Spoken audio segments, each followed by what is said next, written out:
Okay, thank you, Amy. Thank you very much. I'm Nina Carter, and I'm here with my husband, Tom Rainey.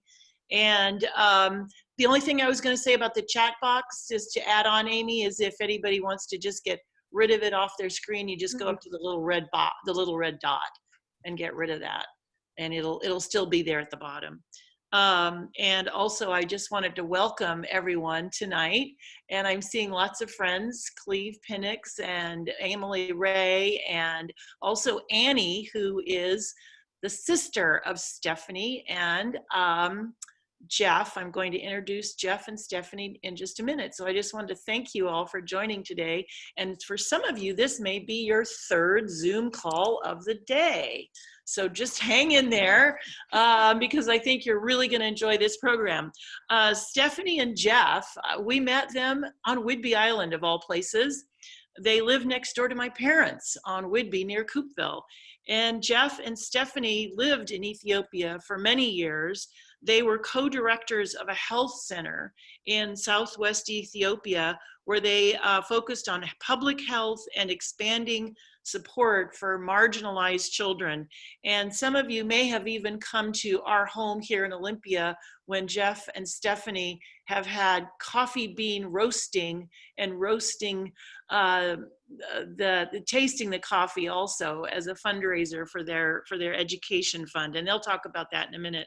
But also, I just wanted to say that now Jeff and Stephanie live on Whidbey Island still, but they still have their Ethiopian education fund. And Jeff is still working with the Ethiopian government because he has over 15 years of experience bringing sort of partnerships together with agricultural interests, governmental interests, nonprofit interests, and his now part of a leadership team of the Ethiopian Agricultural Transformation Agency within the government of Ethiopia. And Stephanie still holds down the fort in Whidbey Island, but she has her own business as a veterinarian, helping people with their animals, dogs, cats, cattle, horses. So they have a very diverse lifestyle and experience and background. Plus, the other diversity is grandchildren. So that's a whole nother story. We'll save that for another time. But with that, I would like to turn it over to Jeff Reed and Stephanie Garlicks. And so now, Amy, you're back in charge, turning this over to Jeff. On mute. Thanks, Nina and Amy and Karen for inviting us here today. I'm going to speak for just a minute before Jeff takes over.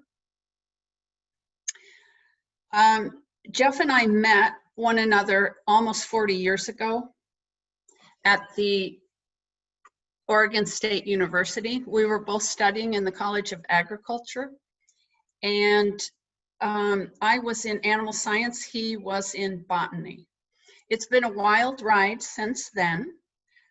Some years after we met, we married and went on a honeymoon where we biked around the world.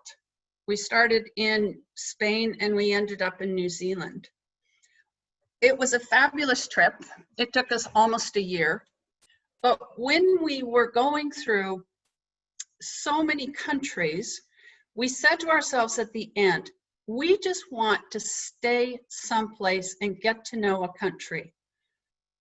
So that became our new goal after we had biked around the world. Then we wanted to live in a country so that we could get to know that country.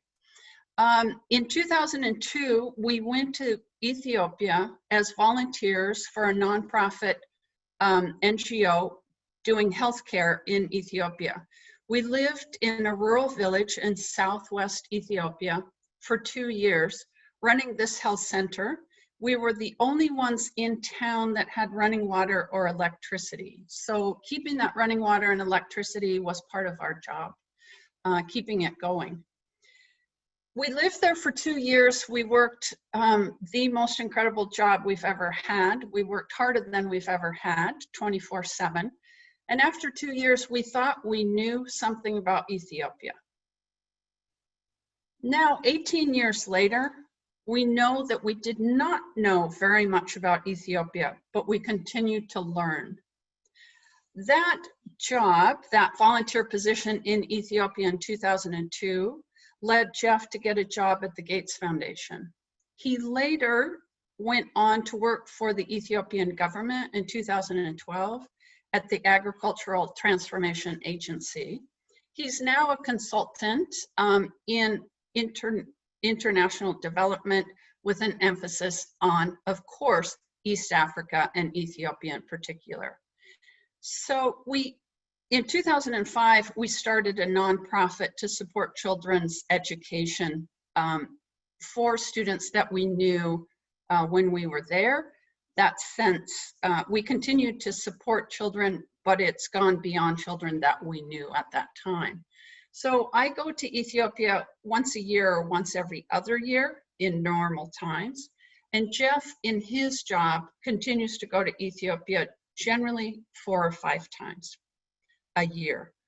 So we've learned a little bit more about Ethiopia, and now it's a very consequential time in Ethiopia because of ethnicity, electricity, elections, and COVID-19. But our experience in Ethiopia has changed over the years, and this slide just shows you a tiny bit of that change. In 2002, actually, we met Tigist, who was just starting high school.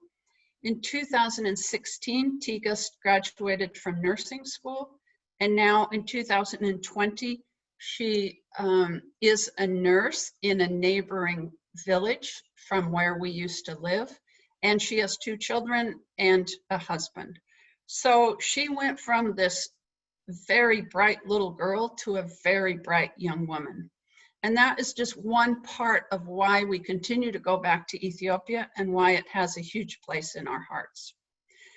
Now I'm going to turn it over to the technical expert, Jeff.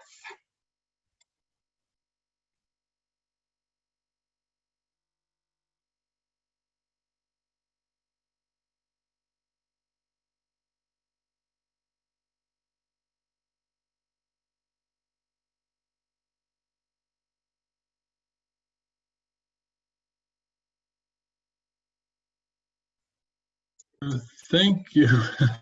Thank you, Stephanie. I'm trying to find these buttons on 2 screens. Our experience in Ethiopia, thank you all for attending. Our experience in Ethiopia is both professional and personal. You don't get to know a country by looking at numbers. You don't get to know a country by staying in the capitals. You get to know a country by going to the villages where most of the people live. That's what we're talking about, of how we've seen Tigist grow from a teenager to a college graduate, to a professional, to a mother, raising healthy children. And so it's with that personal and professional experience that we bring to you today to get a little bit more understanding about Ethiopia and why it is the way it is, and where might it go in this pivotal coming year of 2021. You'll see that had we given this talk back in March, it would have been very different than it is today. Things have happened, more than just COVID. And I hope that becomes clear. Before we begin, I'd like to just see if people could use the chat, and how many people have been to Ethiopia. Just put in a note if you have. And I'll keep going, but just to get a sense. Those of you who've been there, even those of you who've read about it, those of you who've been in neighboring countries know it's a diverse place. The whole area is diverse. Ethiopia is shown in this red circle here, the Horn of Africa. It stands as a landlocked country,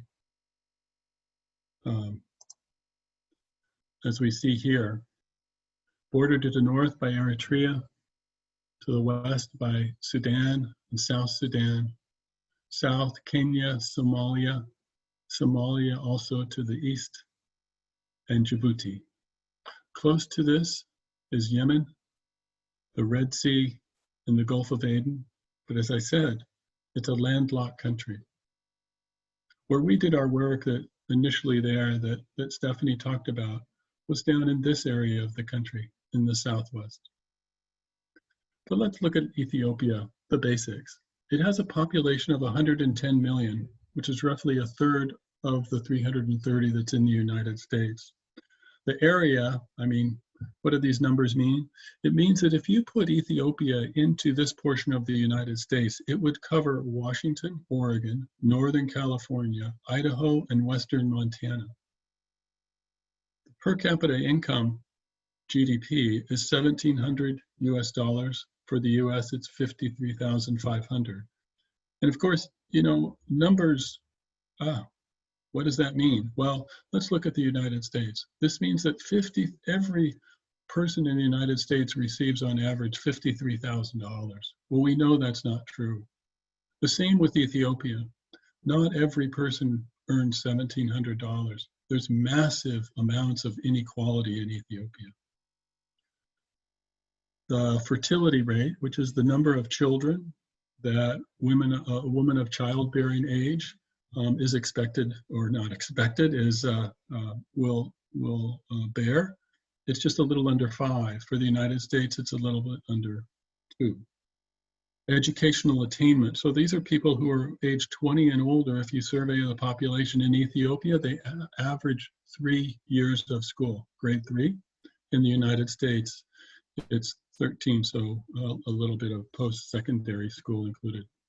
Life expectancy for men, almost 67 years for Ethiopia. For women, 70 and a half years. In the United States, it's about 9 years, 10 years more is all.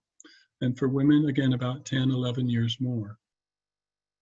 The leading risk factors. So these are risk factors for death and disability. What are the leading causes of death, and what makes people suffer?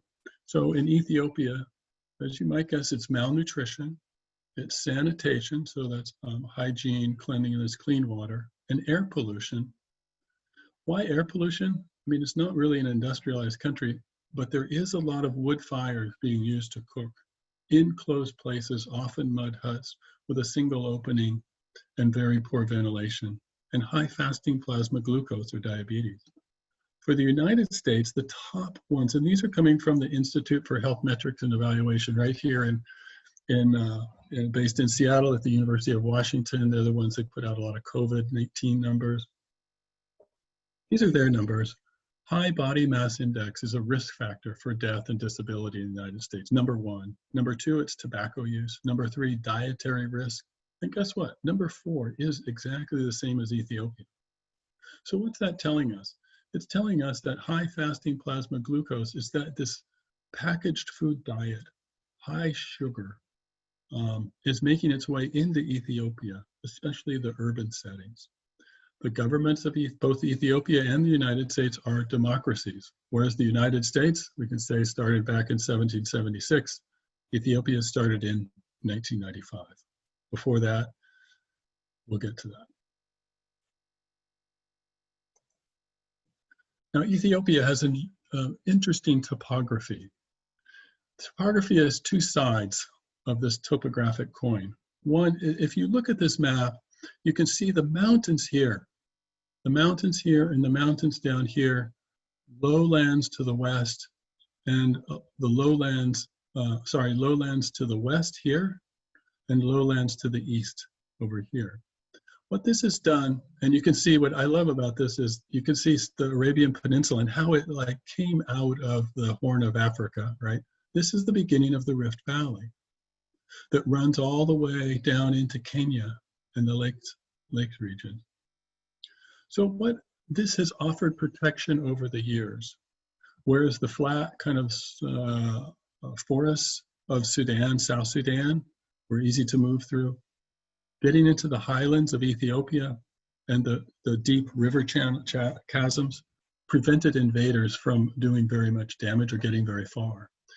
At the same time, within the country or outside, it also promoted isolation. So Ethiopia tended to develop by itself. The same rules apply for within Ethiopia. Many languages, many ethnicities, because of this topography, and actually a very good diverse climate. The highest point in Ethiopia is Ras Dasan in the north, up here at almost 15,000 feet, a little bit taller than Mount Rainier. And the lowest point is the Afar Depression, as you might guess, in the Rift Valley here. And this is the area where Lucy, the bones of Lucy Dinkinish, as they say, first woman in Ethiopia, Australopithecus from about 3.5 million years ago, our oldest ancestor.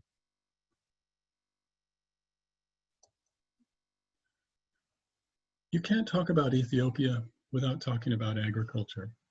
Again, let's look at the numbers. There's 12 million, in a population of 110 million, there's 12 million smallholder farmers. And each of those, it really should be 12 million smallholder farming families. So that's probably, well, you can see 80 million people rely on agriculture in some way. And 73% of the employment is in agriculture. That's a lot of employment for the majority of those employed. However, it only is contributing 37% of the GDP. What's that mean? It means it's probably small numbers of farms, relatively primitive. That's what it means to me. The reality of this type of farming systems is food insecurity. Ethiopia is chronically food insecure. Imagine the mentality that is that a country looking to feed all of its people doesn't know from one season to the next, 1 year to the next, how it will do that, relying on imports, relying on favorable rains. Government overthrows or downfalls over the last 50 years have been linked to food shortages, massive food shortages. As I mentioned, rain-fed agriculture. It's the rainfall that allows the growth to happen, the crops to mature. Irrigation happens rarely. I would say it's less than 1% of the land. And with climate change, the rainfall has become more variable. 40 years ago, drought happened. There were famines. That happened like once every 7 years. These days, it's more common to be once every 3 years. And the way you see this, you can see it in these internally displaced people, the IDPs, who, not because they need money, but because of circumstances that don't allow them to work their land. You see, that's a small portion. Many people stay until the end. And the way you see that is in the stunting and wasting of children. You meet a child, you ask them their name, Sinta Ahmed, how many years? And she'll say, I'm 10. But she looks the size of a 6-year-old.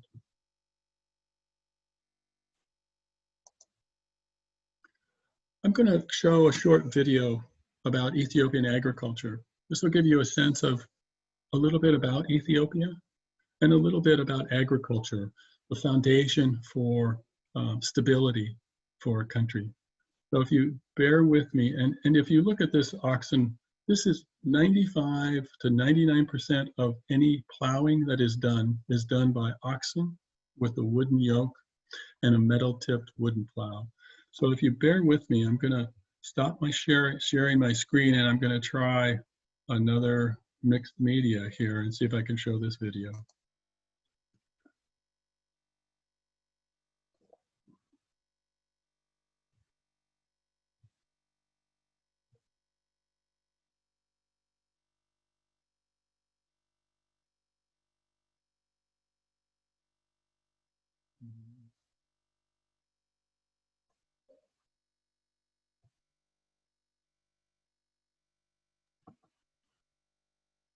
Now, can you all see this thing that says, what is the ATA? Could someone unmute and see? Yes, we Yes. can see it. Thank you.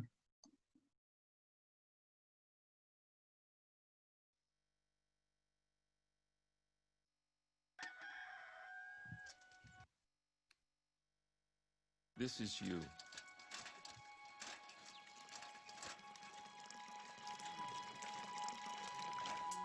You're an average Ethiopian farmer.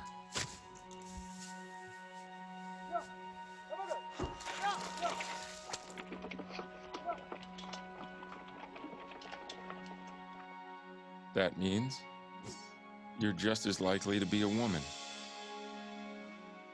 You have 6 children and 8 other relatives living on your land. Your farm is less than 1 hectare in size. Most years, you barely grow enough to feed your family. When the droughts come, you may not. When the rains come on time, you might actually grow more, a little something extra to sell in a local market. You're an average Ethiopian farmer, one of 13 million.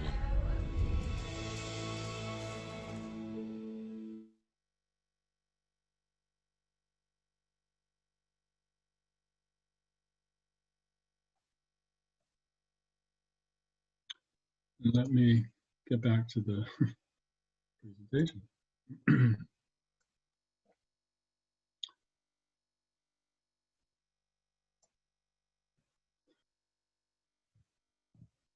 The languages in Ethiopia, because of this diverse topography, there's 86. You know, if there was common mingling, if it were the plains of the Serengeti and people could move back and forth freely, my guess is there wouldn't be 86, but there are. The official language of Ethiopia is Amharic. Amharic is, or Amharinia, as they would say in the Amharic language, is the language that originated in Amhara, the regional state in the north that we'll talk about later. English, however, is commonly used. It's used because there's a diversity of languages, and sort of like in, it allows people to communicate and not necessarily have to learn each other's language, because it's more of the lingua franca. It's also an international language. It helps with business and helps things grow. I mean, did you know that, so Rwanda was a French colony for, and when, after they came out of the genocide and Paul Kagame, the president, decided that it's important for us to remove our isolation and to join the world, he changed their national language from French to English. That's one of the things that the type of change. And so Ethiopia uses English as from grade 9 and above. On the right-hand side, you can see the people who speak these different languages.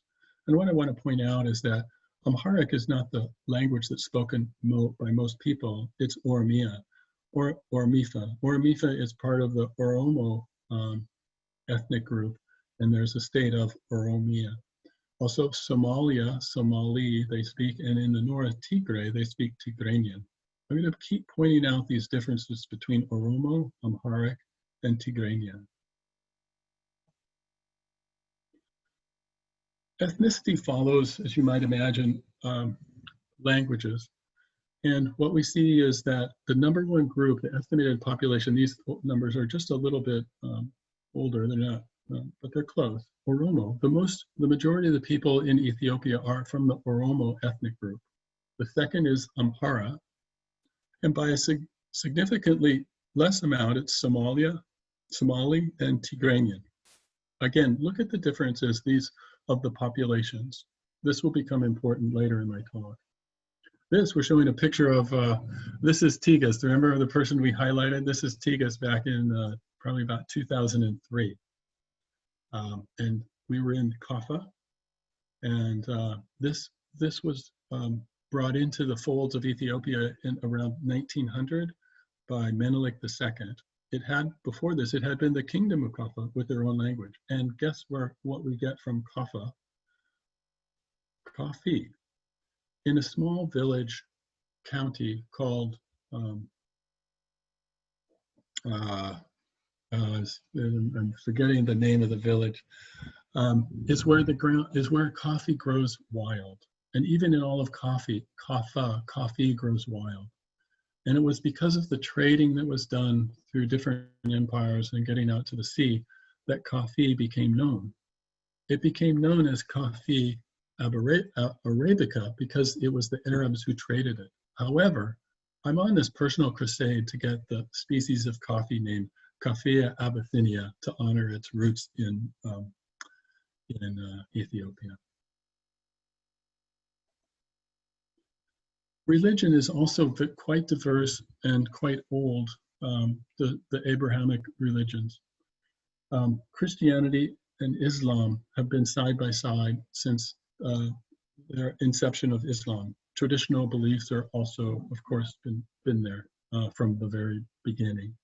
What we see on this chart on the side is that roughly 34% of people are Muslim, identify as Muslim, and the remainder, other than maybe less than 2% for traditional beliefs and others, identify as Christian. However, in Ethiopia, it's really important you identify as which Christianity you're a part of. Most Ethiopians are Orthodox Christian. Many are what's called Protestant, which is basically those who are not Roman Catholic and who are not Orthodox are Protestant. Evangelical, Pentecostal, Lutheran, Episcopalian, well, okay, Episcopalian might be considered Catholic, but this is a makeup of diversity. Amazing history, Queen of Sheba is said to have been impressed with King Solomon and went up to see that herself, and she came from the kingdom of Sheba, or Saba, as you might hear in the Bible. They kind of had a thing for one another, and when Queen Sheba returned to Ethiopia, she gave birth to Menelik II, or Menelik I, and thus began a, I don't know how, Solomonic lineage for Ethiopia. Queen of Sheba, when Menelik I was born and became older, he said, I want to go visit my father. And so the queen said, your father is King Solomon. Oh, I want to go visit. Okay. And when you go there, he's going to grant you a wish, a gift. And when you go there, ask him for the Ark of the Covenant. Ask him to give you the box that holds the 10 Commandments. And so that's what he did. King Solomon had to give him the box, and that's how the Ark of the Covenant ended up in the northern part of Ethiopia. Ethiopia's been Christian since 300 AD. You can tell by the coins from the Aksumite Empire, one of the 6 main empires around the early part of the Christian era. Because of the gold coins before 300 AD had sheaves of wheat on them, and after that they had crosses. The Prophet Muhammad, during his battles in the Arabian Peninsula, sent his followers who were not warriors to Ethiopia for protection. Disarray occurred during the Middle Ages. Disarray occurred during the Middle Ages, and it was finally Ethiopia unified under Menelik II. Menelik II was able to unify the principalities, kingdoms of Ethiopia because the Italians began their invasion to try and colonize Ethiopia. And it was at the Battle of Adwa in 1896 that Menelik II and the different ethnic groups defeated the Italians. And that's why there's a stronger Italian influence in Eritrea than there is in Ethiopia. Christianity, after Menelik II, again, part of that Solomonic dynasty or lineage, dominated politics. The 1995 Constitution enshrined what's called ethnic federalism. Here's the Tigray in the north, Amhara, Oromia, Somali, Afar. These are all ethnic groups. And there were so many down in this area, they just lumped them all together and called them Southern Nation nationalities and people. But throughout this, there's Garagi, Walaita, Kafa. And the strategy after the overthrow of Haile Selassie and then the subsequent overthrow of the Marxist-Leninist government enabled these diverse groups to come together and reach agreement, this ethnic federalism. The Constitution also gave the Ethiopians the right to self-determination, including succession, but again, it's based on their ethnicity. To this day, everyone in Ethiopia carries an identity card that has their ethnicity on it. division by ethnicity. The political order is based on ethnicity. The government owns all the lands, which had enabled favoritism and the creation of these divisions between ethnic groups. And the government led with, remember this minority up in Tigray that had roughly maybe 5% of the population? They ruled the country since 1995 the way that some people talk about it is by putting divisions.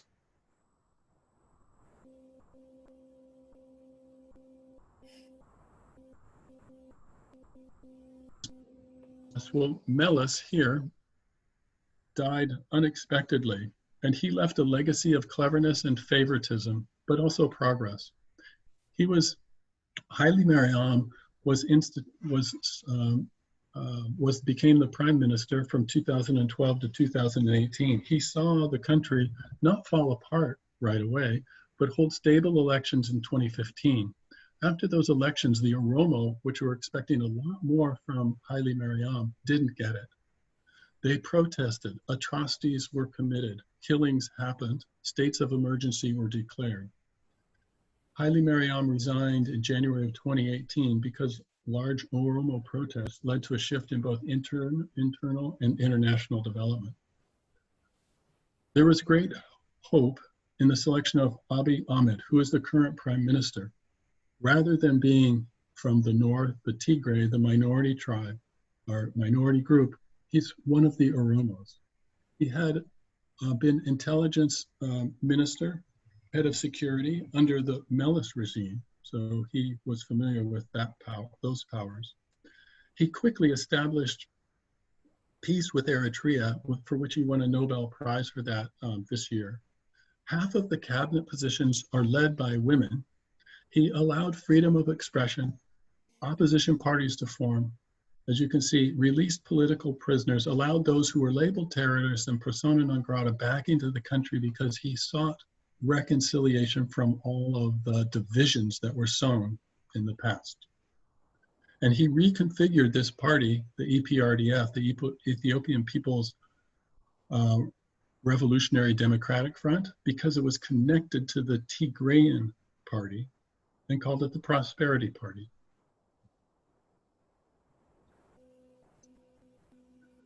One of the things that Meles did, and I know one of the things that Meles did was sought to improve development of Ethiopia. I'm going to play a short clip again about the Grand Ethiopian Renaissance Dam. This is an external threat to Ethiopia's sovereignty, and it has united the country, but it has divided the world, especially the United States and Egypt have tried to gain opposition against Ethiopia. So I am going to stop my sharing and flip to another video.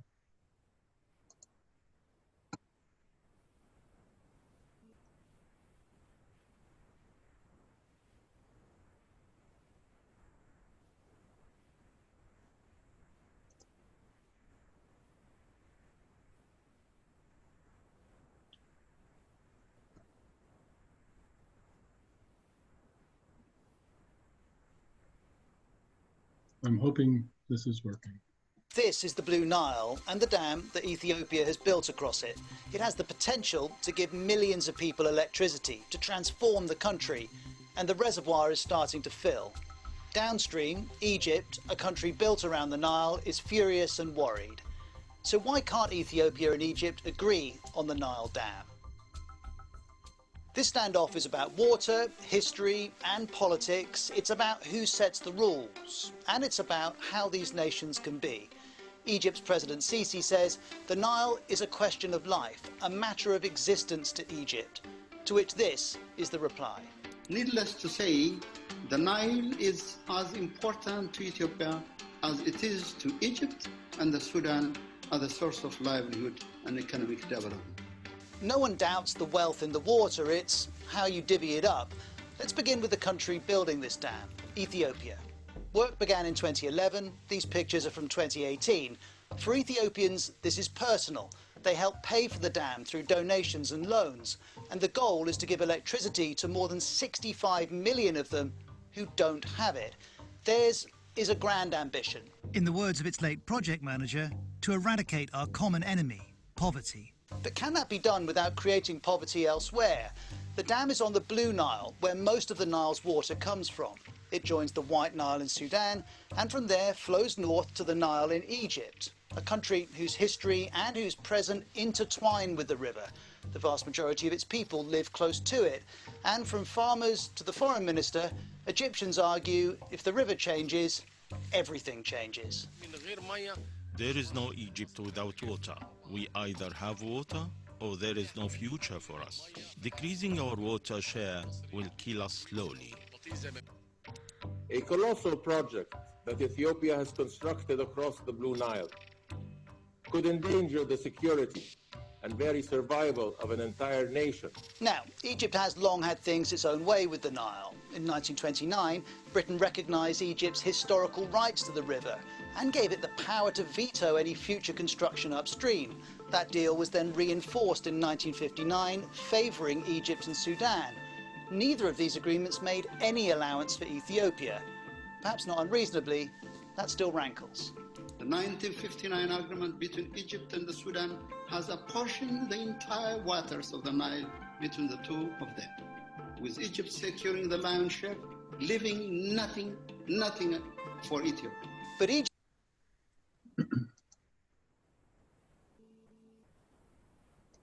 So let me get back to the slide.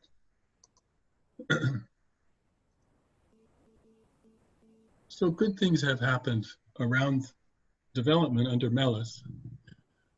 This is one of them, but it has caused a larger threat. However, it also is something that has united Ethiopians. But there have been key events in the last 9 months that have changed many things. One is that Ethiopia has gone on to fill the GERD, the Grand Ethiopian Renaissance Dam, and met its first-year goal without an agreement. This has made Egypt angry, and US has suspended aid to Ethiopia. However, it's the biggest rainfall in years that has made this possible. The flows that normally happen from the Blue Nile, those were not interrupted. It was capturing the Ethiopian dam, captured the excess. In fact, hundreds of people had died in Khartoum, and thousands of homes had been wiped out because of flooding. The second thing that happened is these zones, remember those Articles 39 and 47 in the Constitution? These zones, or these essentially large counties, exerted their constitutional right, voted, and demanded statehood, setting up a reorganization of the government. Third, desert locusts with unusually favorable conditions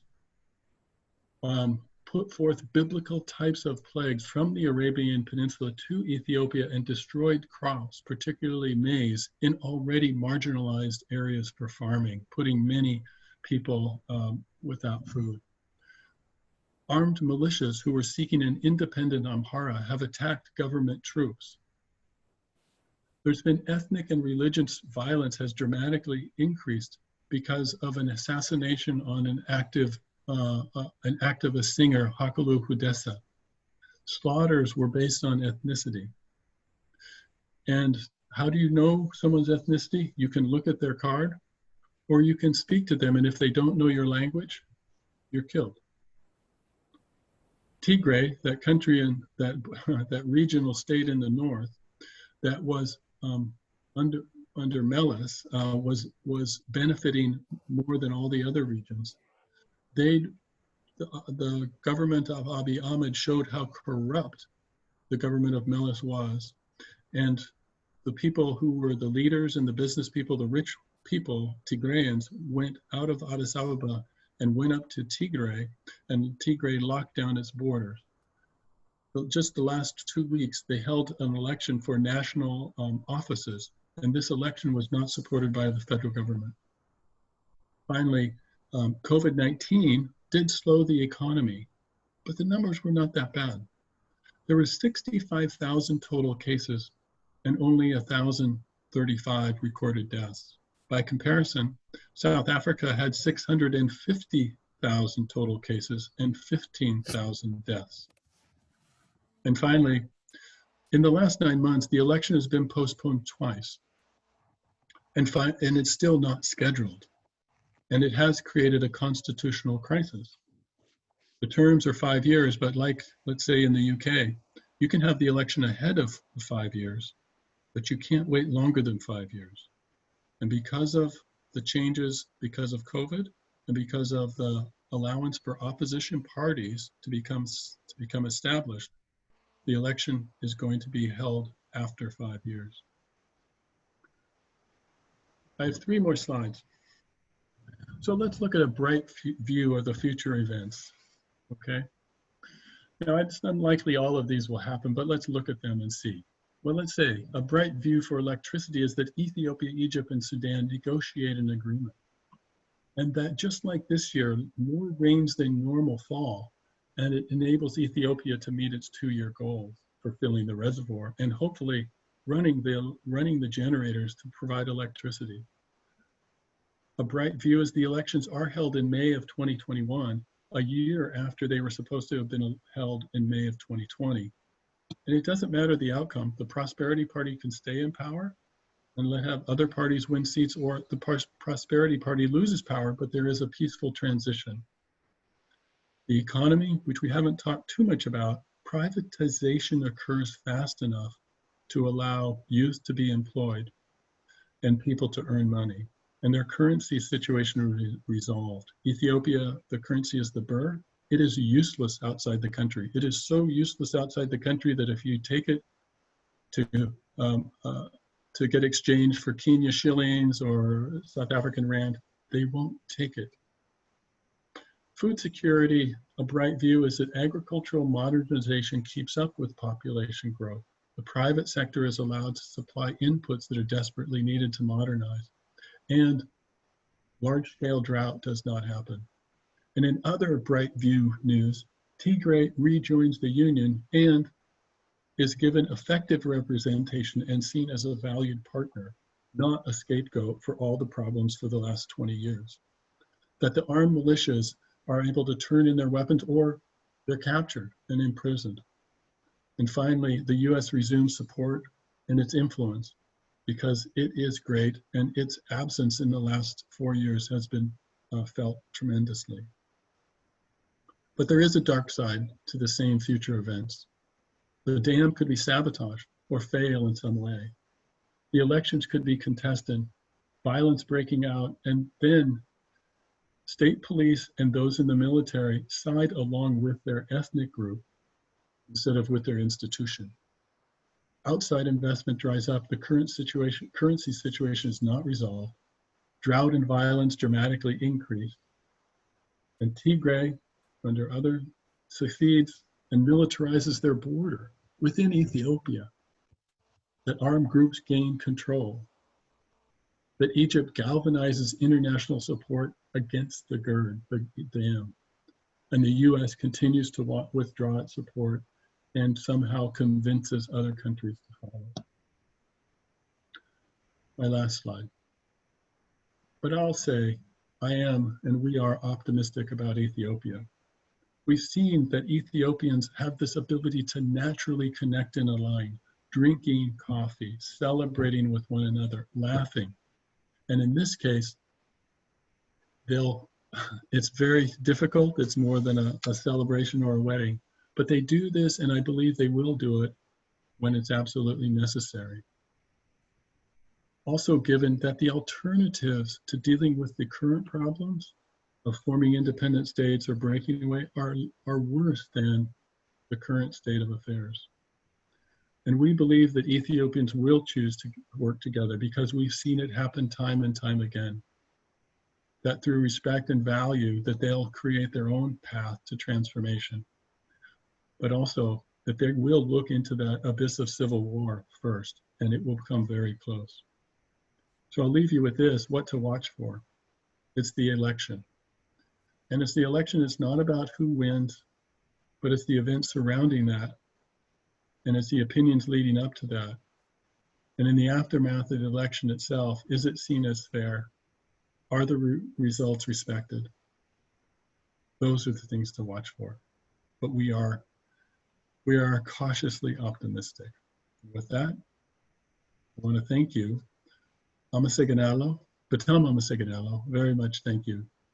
And you can contact us at ethiopianeducationfund@gmail.com. Thank you. Thank you, Jeff, very much. Thank you and Stephanie both very much. We do have some questions in the chat room. Our first question for you is, what is China's role, if any, in all of this?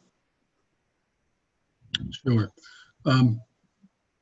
China's role, China's been very important in providing just the infrastructure, building the roads, putting in electricity, building the train that's a new link to Djibouti for creating a dry port within Ethiopia. Obviously, they're very good at what they do. They offer favorable terms up front. However, it's a transactional relationship. The relationship with the United States is more of a what's the opposite of transactional? More built on the relationship between people. And so it's very much a different relationship in the way that people see the Chinese development, almost like a business deal versus people like the United States had been in the past, the Norwegians, the Danish, more of like we're in it together. Okay, thank you. Amy, have you got another question from the chat room? Yes, I do see another question, and I do want to remind people now that we've come to the end of the lecture part. If you do have questions, please type them in the chat box, and Karen and I will share your questions with the speakers. So the next question is, where did the money for the GERD come from, and who is Ethiopia therefore beholden to? What are the predicted environmental impacts of the GERD Dam? Very good question. A lot of the money came from the government employees, and remember, the government is the primary employer for all of Ethiopia. It was a quote-unquote donation request that was not voluntary. So we have friends who had 10 to 20% of their whole salary that was provided to support the Grand Ethiopian Renaissance Dam. I don't know about sources of outside funding. I do know that Italian contractors were building it. The environmental impacts, I haven't seen the studies. My guess is based on the dams they put in on the Omo River to the south near Kenya. They may have been done, but they weren't necessarily that important, the results. It's more about generating electricity. And so, Jeff, we have another question about the impacts of climate change on the economy of Ethiopia and what remediation, if any, has been attempted. So Ethiopia actually is one of the leading countries, I would say, in the world for trying to get ahead of climate change.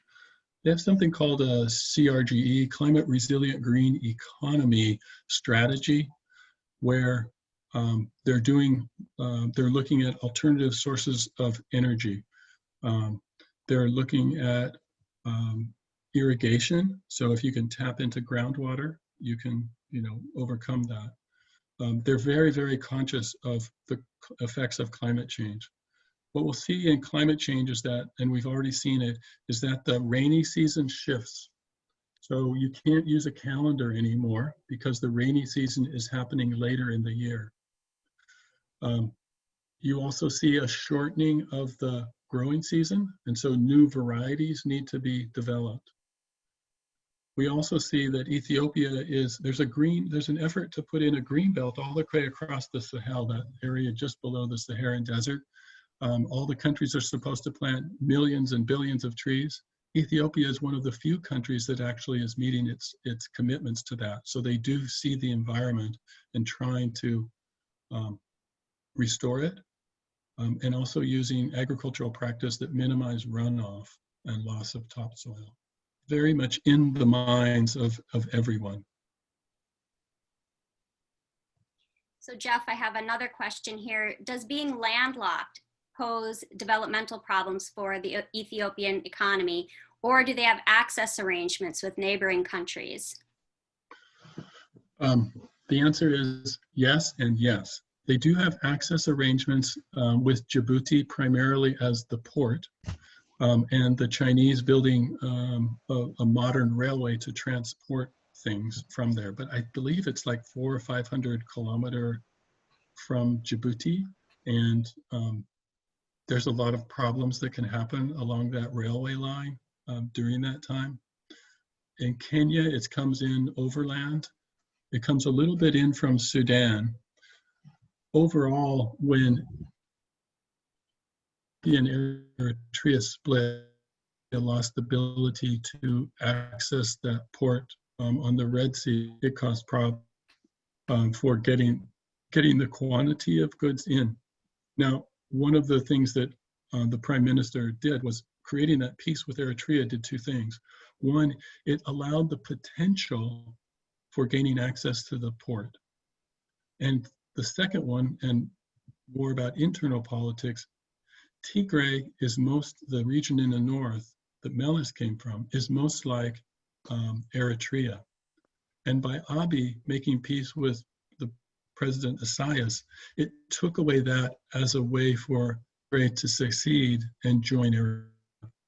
So with a peace from Abiy and the President Isaias, partly for securing a port, removing the easiest path for Tigray to secede from Ethiopia and continue to support its economy. And then there's also a question, Jeff, about, you talked a lot about the agricultural economy, but does Ethiopia have other natural resources that could help build a more robust economy? There is, they do. Ethiopia is really unexplored. Minerals, unexplored. So I think that there are some, especially as you get, like the Death Valley, guess what? The water table in Death Valley in the US here is really low. It's quite close to the surface because Death Valley is so low. And the same with over in the Rift Valley, in the Danakil Depression, the Afar Depression, there's thought to be ability to do steam generation of electricity there. So again, importing or exporting electricity. As far as natural resources, a lot of gold comes out of Ethiopia. Oil. Did you say coal or gold? Gold. Gold. Thank you. So Jeff, a related question to the previous question. Can you tell us about the newly independent country of Eritrea that was carved out of Ethiopia, and how do the countries get along, and who is Eritrea aligned with? So the history of Ethiopia and Eritrea is a long one. Eritrea was, as I understand it, and perhaps there's probably people here who know more than people who study the history of this area. Eritrea, or Ethiopia, was given a sort of protectorate status for Eritrea in the 50s, coming out of World War II. Ethiopia then, I think, tried to absorb Eritrea. And so Eritrea is not a new country. Let's start that. And it's only the peace that Eritrea has made with Ethiopia and vice versa that is new. Eritrea got its independence from Ethiopia. I think it might have been, I'd have to look, I don't even want to guess, but it's I don't know. I'd have to check. Maybe in the 80s or 90s.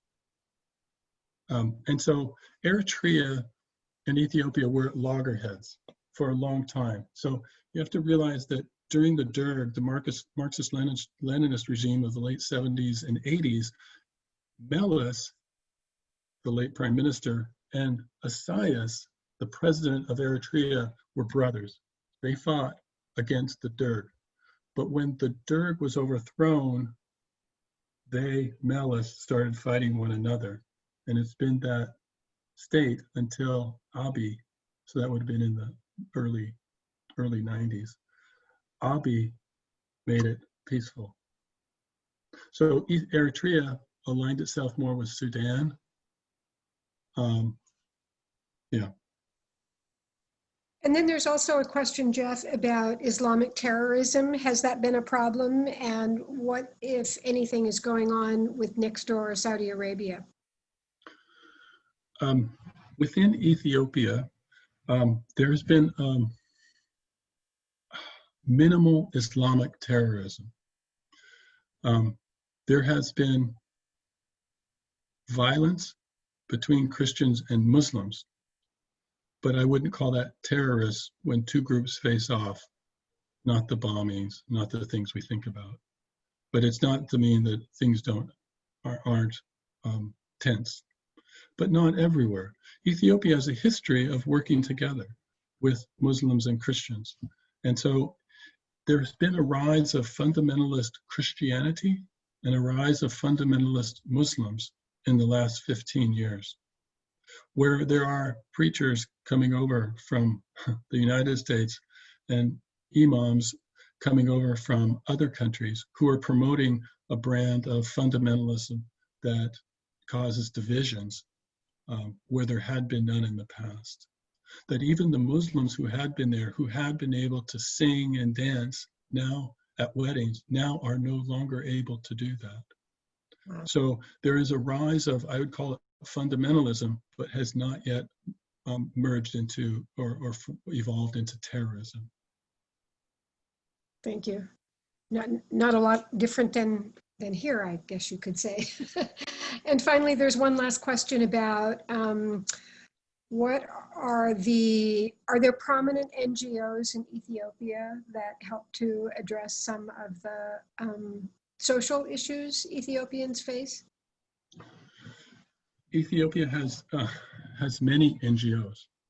Some of the prominent ones that we've heard of course, CARE, Save the Children, World Vision. If you consider the Gates Foundation an NGO, they are there. Some of the countries that are well-known donors, we call that bilateral aid. So between one country and Ethiopia, the US historically, the Norwegians, the UK, the Danish, the Swedish, the South Koreans are also, it's very active. So it is an active space and where people want to help out and people are really trying. There's also a lot of smaller NGOs that are doing just a little bit to help individuals and to help communities. Thank you. So I just want to mention that Stephanie included, she added in the chat an email address in case any of your questions did not get answered tonight, or if you think of new ones later, you can reach Stephanie and Jeff at ethiopianeducationfund@gmail.com. So hopefully you can see that in the chat box as well. If you open the chat box and scroll to the bottom of the chat, it's the fourth one from the bottom, the fourth comment. And I'll put a shameless plug in and sent out the website itself just to learn more information about. There are many small groups doing good things. It's 30 people, it's helping 40 people, but it all makes a difference. Yeah. Yes, well, Jeff and Stephanie, I hope that you are envisioning many clapping hands for you. This has been wonderful. We don't often have presentations about countries in Africa, so this was a welcome difference from us. I've actually been to several countries in Africa, but not yet Ethiopia, so it's on my bucket list. So I just want to say thank you to everybody who joined us. We had a relatively robust group of attendees tonight. So for our first time on Zoom, this is very encouraging to OWAC. We hope very much that you'll return next month, again on the third Thursday, October 15th. And we will be having Dr. David Bachman from the University of Washington's Henry Jackson School of International Relations will be speaking to us about China next month. So I hope you'll return. And again, Stephanie and Jeff, thank you for your work, and thank you very much for joining us this evening. Thank you, Karen. And one thing I can do is we have references and links to different documents and some of these videos that we can share with you, and you could maybe send out to those who might be interested. And post on our website. That's a great idea, Jeff. Thank you. Okay. Yeah. Yes, very good. All right, so everybody else is on mute, so I'm seeing a lot of thank yous coming over the chat box. So everybody is thanking you, Jeff, not clapping, but instead sending you notes of thanks. So appreciate this very much. And I think you were right about the time frame. It's not quite yet 9:15, but I think we are ready to adjourn. So thank you, everybody, for joining us, and hope to see you again next month. Thanks, everyone. Bye.